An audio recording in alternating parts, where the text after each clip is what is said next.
ನಮಸ್ಕಾರ. ನಾನು BM Bhat, CPIM Belthangady taluk ಕಾರ್ಯದರ್ಶಿ. ಆತ್ಮೀಯ ಪ್ರಜ್ಞಾವಂತ ನಾಗರಿಕ ಬಂಧುಗಳೇ, ನಮ್ಮ ತಾಲೂಕಿನ ಸಮಸ್ತ ಮತದಾರರು ಜನತೆ ತಲೆ ತಗ್ಗಿಸುವಂಥ ರೀತಿಯಲ್ಲಿ ಇವತ್ತು ನಮ್ಮ ಶಾಸಕ ಹರೀಶ್ ಪೂಂಜರು ನರಕೊಡ್ತಾ ಇರುವುದು, ಮಾತಾಡ್ತಾ ಇರುವುದು ಖಂಡನೀಯ. ಇವತ್ತು ನಿಷೇಧಾಜ್ಞೆ ನಮ್ಮ ಜಿಲ್ಲೆ ಇರುವಾಗಲೇ ಧಾರ್ಮಿಕ ಕ್ಷೇತ್ರದ ಕಾರ್ಯಕ್ರಮದ ದುರುಪಯೋಗಪಡಿಸಿಕೊಂಡು ಅಲ್ಲಿ ಏನೋ ಅಸಹ್ಯವಾಗಿ ಮಾತಾಡಿದ್ದಾರೆ. ಅದನ್ನು ಹೇಳಲಿಕ್ಕೆ ಕೂಡ ನಮಗೆ ಸಾಧ್ಯ ಇಲ್ಲ, ಅಂಥ ಅಸಹ್ಯವಾಗಿ ಮಾತಾಡಿದ್ದಾರೆ.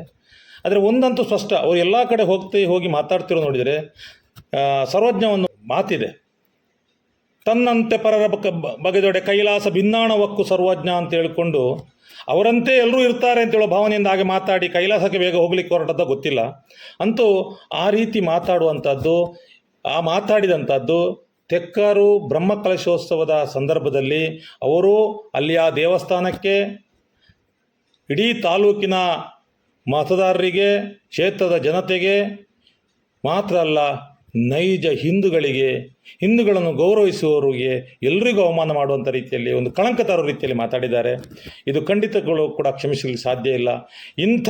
ಈ ರೀತಿಯ ಮನೋಭಾವದ ವ್ಯಕ್ತಿ ಶಾಸಕರಾಗಿ ಮುಂದುವರಿಯಲಿಕ್ಕೆ ಕೂಡ ಅರ್ಹರಲ್ಲ ಅಂತ ಹೇಳುವಂಥದ್ದನ್ನು ಈ CPM ಖಂಡಿತವಾಗಿ ತಿಳಿಸ್ತದೆ.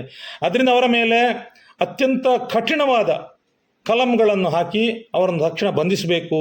ನಿನ್ನೆಷ್ಟೇ ಗೃಹ ಸಚಿವರು ದ್ವೇಷ ಭಾಷಣ ಮಾಡೋರು ಇರೋದಕ್ಕೆ ಕ್ರಮ ಕೈಗೊಳ್ಳುತ್ತೇನೆ, ಮಾತ್ರ ಅಲ್ಲ ಈ ಕೋಮು ಸೂಕ್ಷ್ಮ ಪ್ರದೇಶದ ಸರ್ವಾಂಗೀಣ ರಕ್ಷಣೆಗೆ ಅದನ್ನು ಮೊದಲಿನ ಸ್ಥಾನಕ್ಕೆ ತರಲಿಕ್ಕೆ ಎಲ್ಲ ಕ್ರಮಗಳನ್ನು ಕೈಗೊಳ್ಳುತ್ತೆ ಅಂತೇಳಿ ಭರವಸೆ ಕೊಟ್ಟು ಹೋಗಿ ಒಂದು ದಿವಸ ಆಗಲಿಲ್ಲ, ಅದಕ್ಕಿಂತ ಮೊದಲೇ ಇವರು ಈ ರೀತಿ ಉದ್ರೇಕಕಾರಿ ದ್ವೇಷಕಾರುವಂಥ ಮಾತುಗಳನ್ನು ಆಡ್ತಾರೆ ಅಂತ ಹೇಳಿದರೆ, ಅದು ಕೂಡ ಅಸಹ್ಯವಾಗಿ ಮಾತಾಡುತ್ತಾರೆ ಅಂತ ಹೇಳಿದರೆ ಅತ್ಯಂತ ನೋವಿನ ವಿಚಾರ.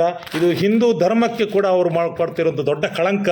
ಅವರು ಖಾಲಿ ಭಾರತ ದೇಶದ ಭಾರತೀಯರಿಗಷ್ಟೇ ಅವಮಾನ ಮಾಡಿದ್ದಲ್ಲ, ಅವರು ಯಾರನ್ನು ದೂರಿದ್ದು ಈ ದೇಶದ ಪ್ರಜೆಗಳನ್ನು, ಭಾರತೀಯರ ಮೇಲೆ ಗೌರವವಿಲ್ಲದಂಥ ಒಂದು ಜನಪ್ರತಿನಿಧಿ ಈ ದೇಶದಲ್ಲಿ ಇದ್ದಾರೆ ಅಂತ ಹೇಳಿದರೆ ಅದು ಶಾಸಕ ಹರೀಶ್ ಪೂಂಜರು ಅಂತೇಳಿ ಸಾಬೀತು ಮಾಡಿದ್ದಾರೆ. ದೇಶದ ಪ್ರಜೆಗಳನ್ನು ಈ ರೀತಿ ಅವಮಾನಕಾರಿಯಾಗಿ, ಹೇಸಿಯಾಗಿ, ಅಸಹ್ಯವಾಗಿ ನಿಂದಿಸುವಂಥದ್ದು ಖಂಡನೀಯ. ಇದರ ವಿರುದ್ಧ ಪೊಲೀಸರು ತಕ್ಷಣ ಕ್ರಮ ಕೈಗೊಳ್ಳಬೇಕು.